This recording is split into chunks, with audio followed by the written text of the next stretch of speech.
Well, good morning, everybody. It's so good to be here with you this morning in God's house. I trust you had a great Thanksgiving and kick off to your Christmas season. How many of you know we are definitely in that season of brotherly shove? Am I right? Just trying to find the perfect gift, get it all done. I mean, Christmas is just, I guess you could say it's a magical time, especially for kids. I mean, when you were a kid, Christmas couldn't come fast enough. How many know what I'm talking about? It's 3 weeks till Christmas. Oh my goodness, it sounds like eternity. As an adult, when you hear that, 3 weeks till Christmas, it's like panic. Just it seizes your heart. How many you know what I'm saying? Has a totally different feel to it. But Christmas is Christmas in many ways because of the anticipation, the excitement that's in your heart, waiting for Christmas. It would always come, but sometimes it seemed like it was so far away. And although all of us in here today, we were raised in different ways and maybe from different places, we do have something in common. As kids, we were waiting for that day to come. And maybe your parents even had like a little countdown calendar. Anybody ever had one of those things before? It's like, oh, it's so cute. We don't have it because it's cute. We just get tired of our kids asking us, is it Christmas yet? I don't know. Shut up and go look at the calendar. Move the little mouse one more day or whatever is in there. I mean, just move it one more day. Christmas is such an incredible time. And I remember Christmas mornings when you would wake up and you would run into the living room by the Christmas tree and you were wearing the polyester scratchy PJs that someone bought you the Christmas before. You remember those, right? And you're wondering, which one is mine? Which present is mine? But sometimes the wait and the anticipation was just too great. Now, I want to take a moment and just give you an opportunity to really just clear your conscience, okay? So how many of you would admit this morning that you have looked for the presents that your parents had bought for you? You went on a search throughout the house. Anybody would admit that this morning?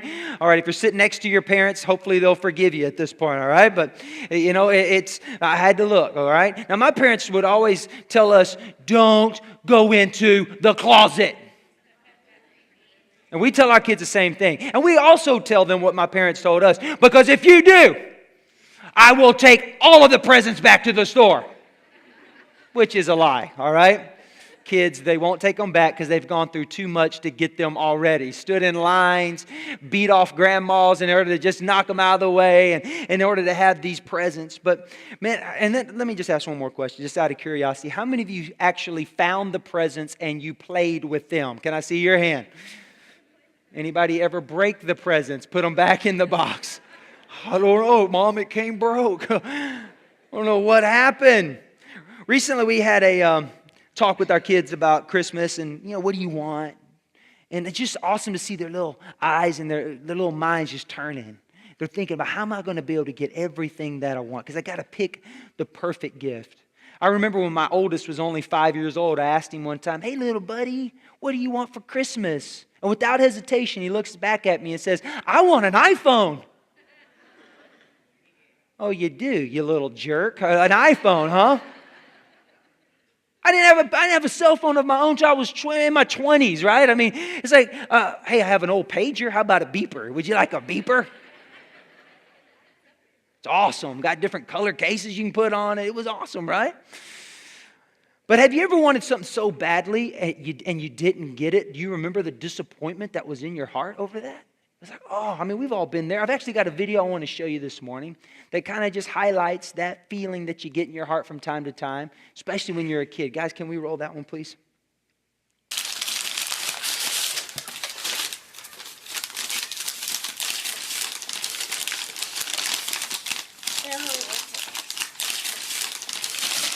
What is it? What did Santa bring? I want a toy. What is it? I want a toy. I want a toy. Look. I want a toy. Open it up, see what it is. Look, it's a princess shirt. I want a toy. I want a toy. I want a toy. It's a lovely princess shirt. I want a toy.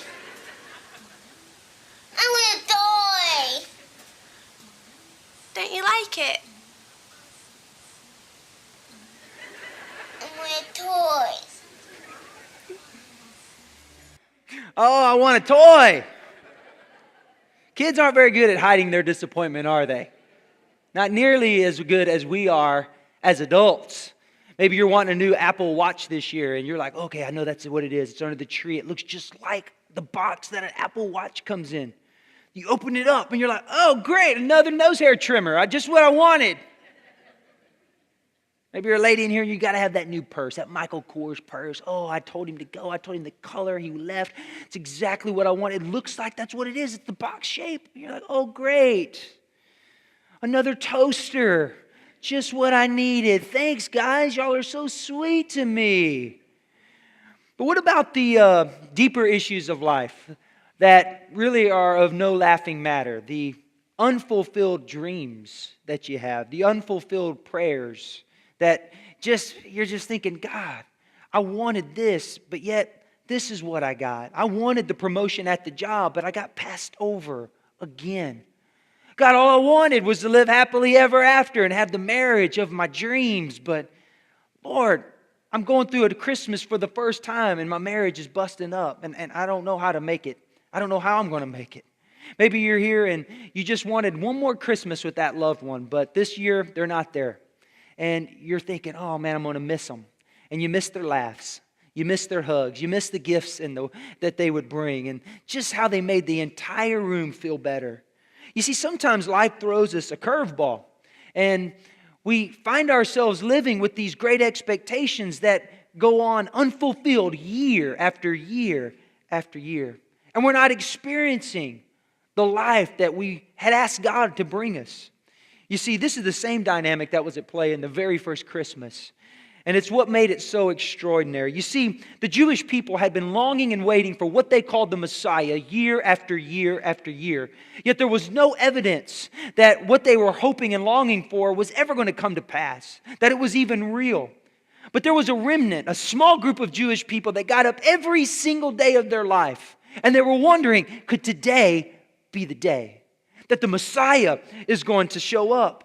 They obeyed God faithfully. They looked for Him expectantly. And year after year, they lived their lives, and many died year after year without seeing what they had wanted so badly. It didn't come to pass. A promise that had been made to them by God Himself that was going unfulfilled. I don't know about you, but I might have lost heart in the midst of all of that. You see, it had been 400 years that they had heard anything from God. They call it the silent years in the Bible, from Malachi to Matthew, from Old Testament to New Testament. God had not said anything to His people. And they're wondering, is this maybe a fairy tale? Is this maybe a myth? What they tell us, what they say is going to come to pass? Maybe it'll never happen. And I believe it's in these moments of our life when these desires go unfulfilled that disappointment begins to yield to delusionment, where you're just, oh man, I don't know. Maybe this isn't going to happen. Maybe God isn't real. Have you ever been there before? Where you were wondering, hey, is this living for God thing, this Christianity thing, church thing, is this going to pay off in the long run? Is this really going to happen? Is this real stuff that I'm talking about? And if you've asked those questions before, which I believe we probably all have, then the Christmas story really is your story too. So today I want to share a message with you about how when you place your faith and your hope in God, that it is absolutely never misplaced. Because we serve a God that gives us hope that never disappoints, because God always keeps His promises. How many of you are ready to live with that kind of hope? Let me hear you say, oh yeah, this morning. Let's look at Luke chapter 1. Luke chapter 1, you can follow along on the screen. You can follow along in your handout. If you have the YouVersion Bible app, you can search live events and it's there too. Verse 5 says, in the time of Herod, king of Judea, there was a priest named Zechariah who belonged to the priestly division of Abijah. His wife Elizabeth was also a descendant of Aaron. Here, Luke, the physician, he was a doctor that wrote this particular, book of the Bible. He begins the Christmas story by introducing to us two characters, Zechariah and Elizabeth. Zechariah was a priest. And his wife Elizabeth was also a part of I guess you could say she was a preacher's kid. She had family that was in the lineage of Aaron. And Aaron, that's where all the priests in Israel came from that family line.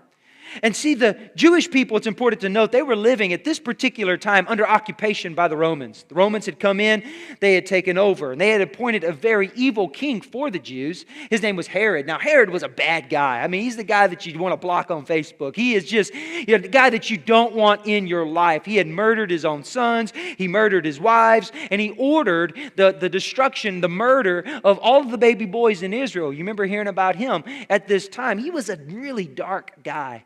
And you know, the people of God, the Israelites, they didn't even recognize him as the real king, because the real king was in the family of David. And Herod, he was an imposter. He wasn't the real guy.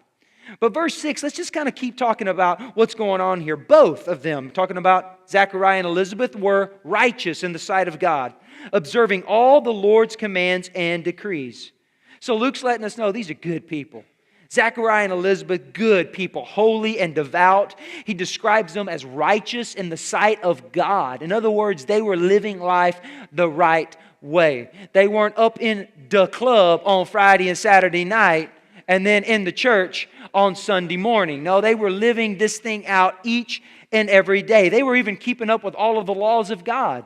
God had given Moses 10 commandments, but the Jewish people had come up with a few more. And there was now 603, what they called mitzvos, these little commands that they were doing their best to keep up with. And O-Z-N-E, they were keeping up with these each and every day. And what was so amazing is they were still doing what was right, even though God hadn't really spoken or done anything for hundreds of years.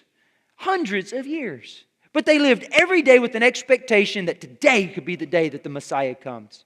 Well, let's keep reading about them. Verse 7. It says, both of them were childless because Elizabeth was not able to conceive, and they were both very old. Now the story gets a little more complicated, doesn't it? Not only were they living with an unfulfilled desire and hope of the Messiah to come, but yet they had not had any children of their own. And this was a very big deal, because a woman in this time, they were not educated. They were not allowed to have any kind of legal standing. They were considered to be property in many ways in this culture.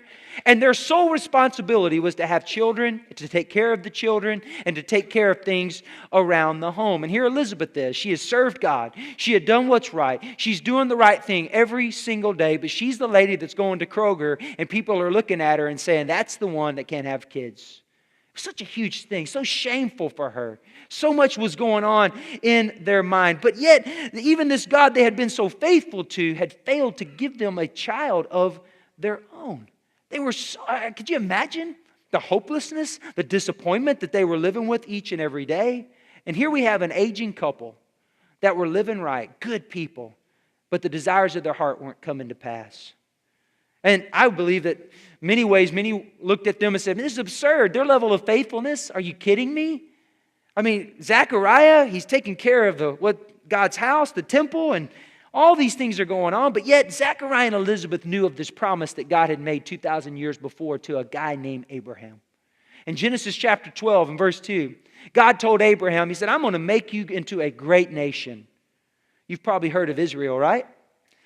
And I will bless you, and I will make your name great. How many of you have heard of Abraham? You've heard of Abraham. Father Abraham had many sons. And if you've been raised in church, your right arm is still sore from the song that they would make you sing. Right arm, left arm. If you don't know about it, just thank God that you never had to go through that experience. Very painful. He said, I'm going to make you a blessing. And I will bless those who bless you, and whoever curses you, I will curse. And all the peoples on earth will be blessed through you. So they knew this. And they're thinking, man, this sounds awesome. God's going to bless the entire world through the Jewish people. And they knew this was going to happen, but this was not what they were experiencing. Let me give you a little Old Testament survey real quick. God told this to Abraham, who had a son named Isaac. And his children ended up settling in a region known as Egypt. And they became slaves to a guy named Pharaoh. And here, God says, I'm going to rescue my people. I'm going to bring them out of bondage. So he raises up a savior of a sort, really a deliverer, whose name is Moses. And he took God's people out of Israel. Pharaoh, oh, let my people go.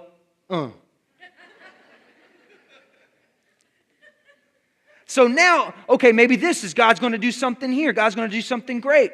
Didn't happen. Well, eventually they get their own kingdom, and they get a real king, because that's what they knew they needed. We need a king. They got a king. Didn't happen. Here comes David. He's like the hero of heroes. He's a man after God's own heart. He's the one that took out the Goliath. And man, he was doing all kinds of things that brought blessing and prosperity to Israel like never ever before had they ever been so blessed. Surely this is the moment. No, this wasn't the moment.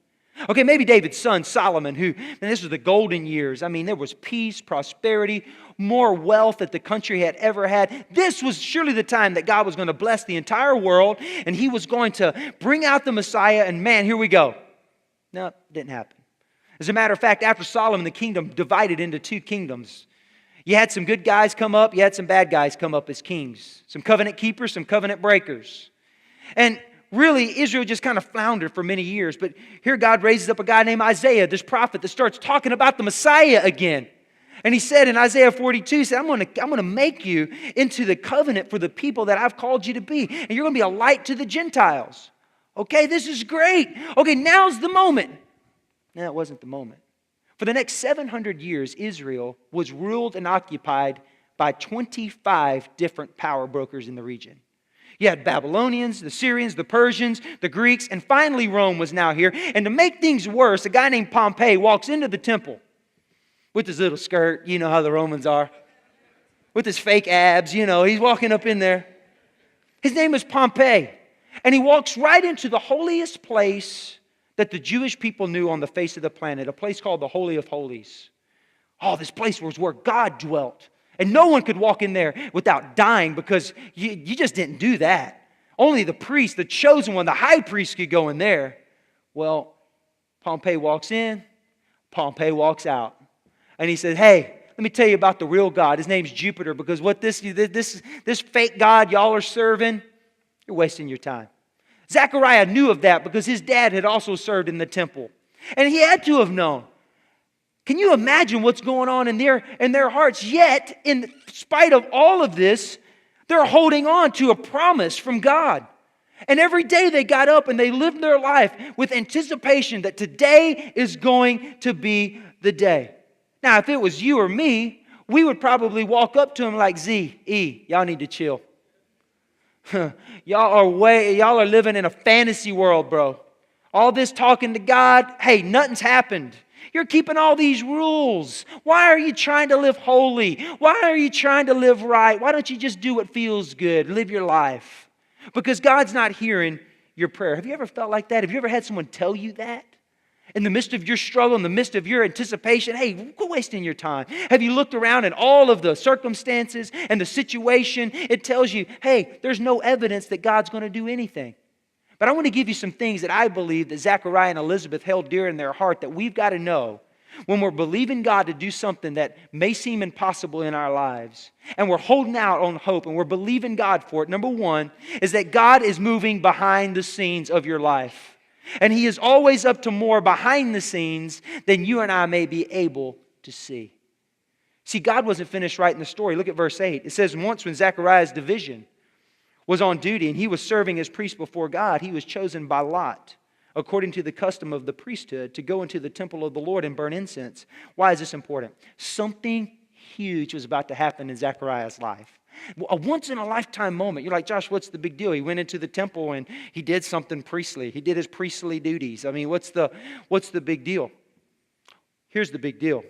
There were 24 different divisions of priests in Israel, with 1,000 priests in every division. 24,000 priests. Now, what happened is they would kind of like take everybody's name and put it in a hat, and shake it around. How many know that had to be a big hat? And they believed that a person didn't pull that out, but God Himself would take that person's hand and He would choose the person that He wanted to come before Him and to come there into that place where the Holy of Holies were and offer incense up to God. This was like a moment where, even in the midst of the disappointment, it was like a breath of fresh air to Zechariah. I mean, wow, it's like I hit the lottery. This is awesome. Elizabeth, do you know what just happened? Look at verse 10. And when the time for the burning of incense came, okay, he's going in there. All the assembled worshipers were praying outside. It's a big time deal. Verse 11. Then the angel of the Lord appeared to him, standing at the right side of the altar of incense. So OZ's in there doing what he does. And he's like, whoa, what's going on? Verse 12. When Zechariah saw him, he was startled and gripped with fear. But the angel said to him, Cue the typical angel response. Fear not. Do not be afraid. Why would he say do not be afraid? Because you're standing there and have you ever been startled just by another human being's presence? Could you imagine a 9 or 10 foot being standing there with big, huge wings, just standing there looking at you, glowing? What up, dog? I mean, oh, whoa! What are you doing in here? What? I mean, you and I, Zechariah was really living holy. You and I would be confessing all kinds of sins at that time. Hey, you know what I'm talking about? Lord, I didn't mean that. I was driving to church this morning. I did not mean to run that person off of the road. You know me, Lord. So all this fear came into his heart. But the angel had good news for a good man. Look at so the second thing I want you to know is that God hears your prayers. He said in verse 13, do not be afraid, Zechariah. Your prayer has been heard. Wouldn't it be awesome just to hear that from God? That He hasn't forgotten about you or your situation. That He hasn't forgotten about you. That He has heard every single prayer. I love what Psalm 66:19 says. It says, the Lord has heard. He has given heed to the voice of my prayer. Oh, somebody's got to know this morning that even in your hopelessness, when you're trying to do right, and yet nothing seems to happen but wrong, that God still hears your prayers. And look at what He said to Zechariah. Your wife Elizabeth will bear a son, and you're to call him John. He will be a joy and a delight to you, and many will rejoice because of his birth, for he will be great in the sight of the Lord. He is never to take wine or other fermented drink, and he will be filled with the Holy Spirit even before he's born. And he will bring back many of the people of Israel to the Lord their God. What did he mean by that? Where everybody thought that God wasn't real. It'd been 400 years since he said anything, and many of the Jewish people had been absorbed into different people groups in the area. They had taken on different philosophies and religions. And they said, man, there's no use in this. But he said, John's going to bring them back. And he will go on before the Lord. Whoa, what just happened? Oh, not only are you getting a son, you're getting a 2-for-1. The Messiah is coming too. He's going before the Messiah in the spirit and power of Elijah, which was an Old Testament prophet, one of the greatest Old Testament prophet. Zechariah is getting a lot of good news here. It says to turn the hearts of the parents to their children and the disobedient to the wisdom of the righteous, to make ready a people prepared for the Lord. This is exactly what he had been praying for. And the third thing you've got to know is that God knows how to bring life to barren places in our life. That, oh man, it seemed impossible. Oh, Z&E, they've been trying. Oh, we trying to have a baby. But now we getting old. How's this going to happen? We've been longing for the Messiah. And they just found out, man, not only are you going to have a child, you're going to have a son. How many know you fathers out there, when you have a son, you're like, yeah, what's up? And he gets this moment, at this moment, he hears this, and then he said, and he's going to be the forerunner to the Messiah. He's going to walk around tweeting out, hey, y'all look at this dude behind me. Check him out. Follow him. He's the one. The Messiah. He's on the way. Here he is. Oh, man, it doesn't get any better than this. So what does OZ do at this moment? He does what you and I try to do when we hear a promise from God and a word from God. We start trying to figure it out with our little natural minds. How's this going to happen? What? Look at what he said in verse 18. He asked the angel, how can I be sure of this? I am an old man. Really old. There were no commercials on TV helping a brother out. Y'all know what I'm saying?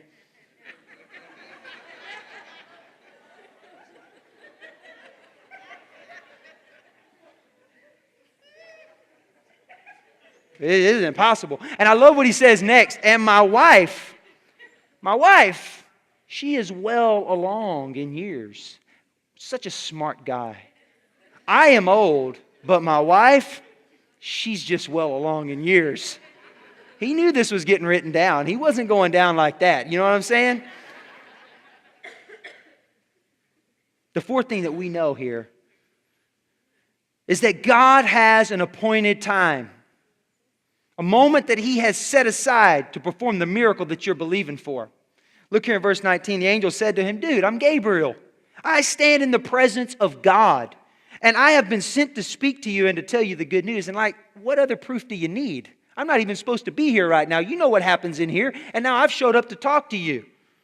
And now you will be silent, not able to speak until the day this happens. Now I'm sure Z was like, man, why couldn't you done that to Elizabeth, bro? A pregnant lady not talking? I mean, come on, that would have been really helpful to a guy. Just some commentary I throw in there. I don't know if that's real or not.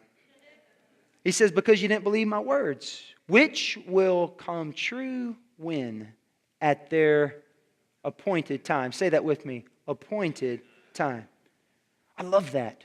I love that. You mean God has had this day on his calendar all along? Yep. You mean that God has been waiting on this moment on purpose? Yep. He hasn't checked out on us? Nope. He's been quiet but not out of touch? Yep. You can look at it that way. He's been involved every step of the way.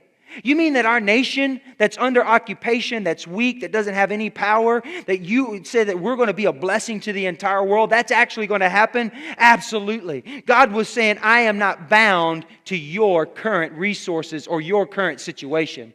And somebody's got to know in here this morning that there's a God in heaven that's been hearing your prayers, and what He's about to perform in your life, it is not bound to your current lack, your current doubt, your current resources, because He's got everything that you'll ever need to be who God says that you can become. Amen, everybody?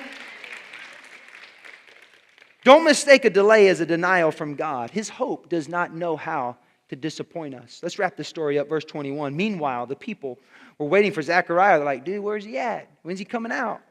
Why is he in there so long? Verse 22, when he came out, he couldn't speak to them. Then they realized he had had a vision in the temple, for he kept making signs to them, but remained unable to speak. He's like,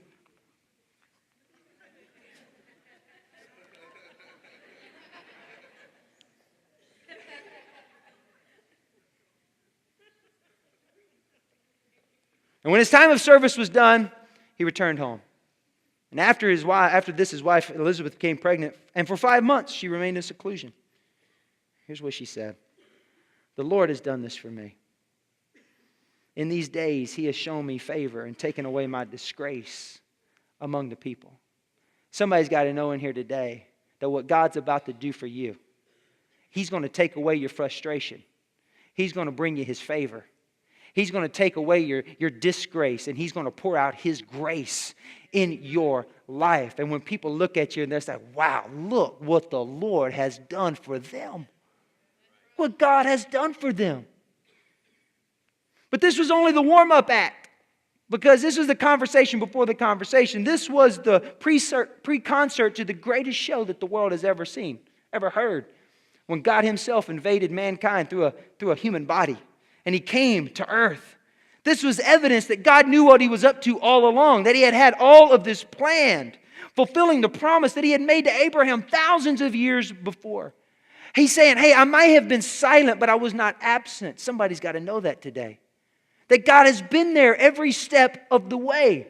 And that you can't abort what God's putting on the inside of you. You can't step away from God, because you never know when your day is going to come. When God says, this is your appointed time. And if my appointed time comes, I want to be standing in faith. I want to be there with hope, even when the situation seems hopeless. And He was reminding them of this moment, that they were going to experience His glory firsthand. Goes on to say in verse 26 that in the 6th month of Elizabeth's pregnancy, God sent the angel Gabriel to Nazareth, a town in Galilee, to a virgin pledged to be married to a man named Joseph, a descendant of David. Oh, yeah, God was bringing it to pass. And the virgin's name was Mary. This is our story, isn't it? Oh, what do we do when our desires go unfulfilled? When we pray and they're unanswered? When we feel as though we have no hope for what's next? What do we do when our marriage that we've wanted for so long is falling apart? Do we walk away? Do we leave? Or do we say, God, no, you've given me a promise that you're going to restore this thing. I'm not walking out right now, God. My appointed time is yet to come, but it's going to come. Some of you are in here and you may be believing God for a spouse, a godly spouse, and you're looking, you're like, God, where's this person at? And He's saying, listen, just keep walking with me, because there's an appointed time. I have heard your prayers. I'm not limited by what you're facing, but I'm going to bring it about at the timing that I have. So you got to trust God's timing and believe in the promise that He's made you. My family, my finances. Do I live with integrity? Because everybody seems to be getting ahead that's breaking the rules and taking the shortcuts. What do I do, God? I've been wanting this promotion. I've been wanting this. I've been wanting that, but it has not happened. You see, faith and hope in God, it's never misplaced.